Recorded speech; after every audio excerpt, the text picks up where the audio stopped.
Naintindihan na ninyo, mga DDS, of course, hindi ninyo maintindihan. Kaya hindi po ito pinatulan ni Ping Lacson kasi nga imposible. Ang naniniwala lang yan kayo. At siyempre si Mike Defensor.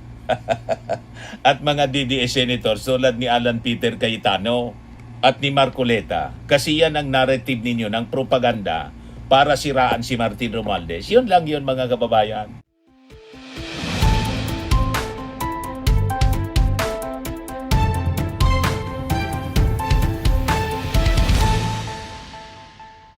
Hello po mga kababayan, si Dante Maravillas. O pag-usapan natin yung testimony ng mga peking witnesses, yung mga maleta boys po. Kasi hindi ayaw tayong tigilan ng mga buses. Hanggang ngayon, ang issue nila, puro maleta pa rin. Sabi ni Attorney Bukoy, na isang human rights lawyer, yung 805 billion anyang kickbacks claim na inaakusa kay Speaker Martin Romualdez, unbelievable anya. It is anya an incredible tale full of holes. Punong-puno ng buta, sabi dito sa report ng People's Tonight. Dito, report din ng Manila Standard. Hindi anya kapanipaniwala at puno ng butas. Yun din ang sinasabi natin mga kababayan. Sabi ko nga sa inyo, sila lang ang naniniwala. Yung mga matitinong abogado, never na naniniwala sa kanilang kwento kasi nga, unbelievable.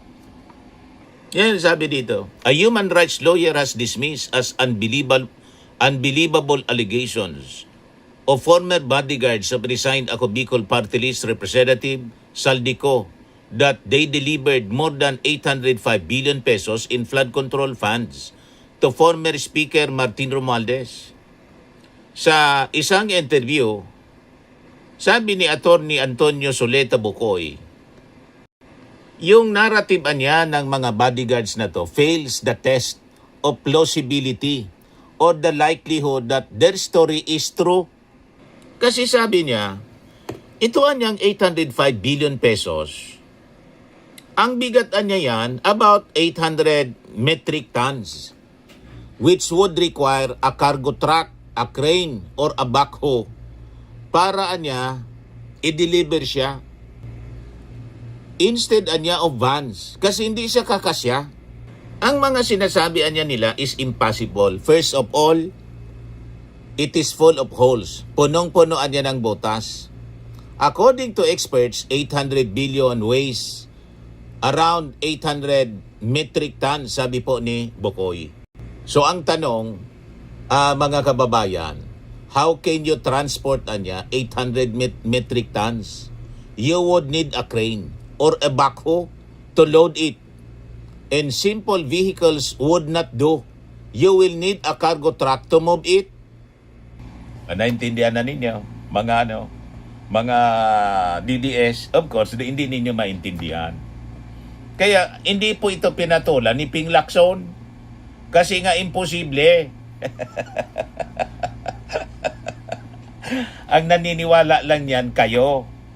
At siyempre si Mike Defensor. At mga DDS senators tulad ni Alan Peter Cayetano at ni Marcoleta. Kasi yan ang narrative ninyo ng propaganda para siraan si Martin Romualdez. Yun lang yun mga kababayan. So sabi pa ni Attorney Bukoy, another blunder niya is the narrative nitong mga ex-bodyguards. Itong mga malita boys so claim that they delivered the money to Romualdez house doon sa McKinley Road sa Forbes, Makati. He said at the time of the alleged delivery, the house was under construction or renovation because it was earlier razed by a fire. Nasunog niya yon. There were between 100 and 150 workers at the time, but there was no caretaker to receive such staggering amount of cash. He also noted that the ex-bodyguards also claimed to have made a delivery at another house in South Forbes which Romualdez does not own.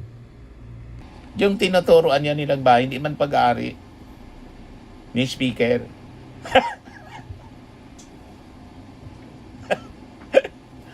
Kaya punong-puno ng buta, sabi po ni Atty. Bukoy, itong kwento ng mga Malita Boys. Isa pa niya, he likewise noted, he emphasized that another incredible part niya of the former bodyguard's claim na sabi ginawa sa Palasyo Malacanang. Then sinabi pa niya na nag-deliver din kay Loren Ligarda sa kay Laila de Lima. Pagkatapos niya biglang binawi. Hindi pala niya nag-deliver kay kay Laila kay Loren Ligarda. Napunta yung delivery kay Erwin Tulfo. Ganon din mga kababayan kay Laila de Lima. Nasabi nga natin, paano mag-deliver kay Laila de Lima na si Laila de Lima nakakulong pa nung panahon na yon? At anong motibo bakit magdi-deliver kay Laila de Lima? Tapos niya, yung unang lista, wala man niya kasama. Hindi man kasama si Atty. Ridon ng Bicol Party List. Ngayon, biglang nakasama. Kasi kasama siya sa House Prosecutor. Sabi ko sa inyo, ganun katindi ito. Yung mga lista nila ng mga sabit, may istilong dagdag bawas. Binabawas pagkakampi. Pagkalaban, idinadagdag. So malinaw po na talagang tama yung sinabi ng NBI. Binayaran lang itong mga Malita Boys based mismo sa affidavit na in-execute ng isang witness po. Ang sabi 5 million each ang ibinayad. Ginamit para magtai-tai ng kwento mga kababayan. Kaya yung last nila mga kababayan na ginawang Blue Ribbon hearing kuno. Na malabo na Blue Ribbon hearing yon. Kasi unang-una, hindi sila otorisado na magpatawag.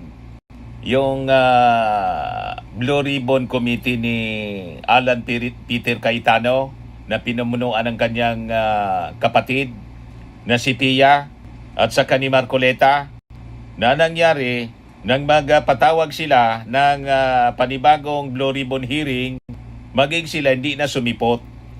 Nandun na lang, mga kababayan, si Mike Defensor. Bogus nga po. Kaya sabi po ni Congressman Benny Abante, ginamit lang niya itong mga Malita Boys ng Cayetano Black pagkatapos nilaglag sa ere. Natira, mga kababayan, si Mike Defensor, maging si Amy Marcos, hindi na tumuloy. Nagdrama lang na hindi daw siya pinapasok doon sa binyo.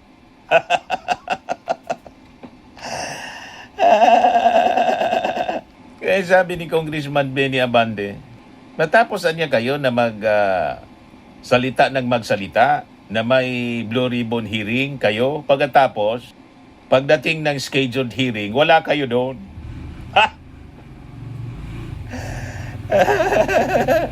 Nilaglag yung mga yung mga Malita Boys. Ayan tuloy, hindi sila protected mga kababayan ng anumang immunity. Kasi nagsalita sila outside of the Senate. At yung nagpatawag ng hearing kuno, hindi man authorized. Ayan tuloy, patong-patong na kaso. Yung kakarapin nila mga kababayan, patong-patong na kasong libel. Dahil sa kanilang ginawang kasinungalingan mga kababayan. Tama pa?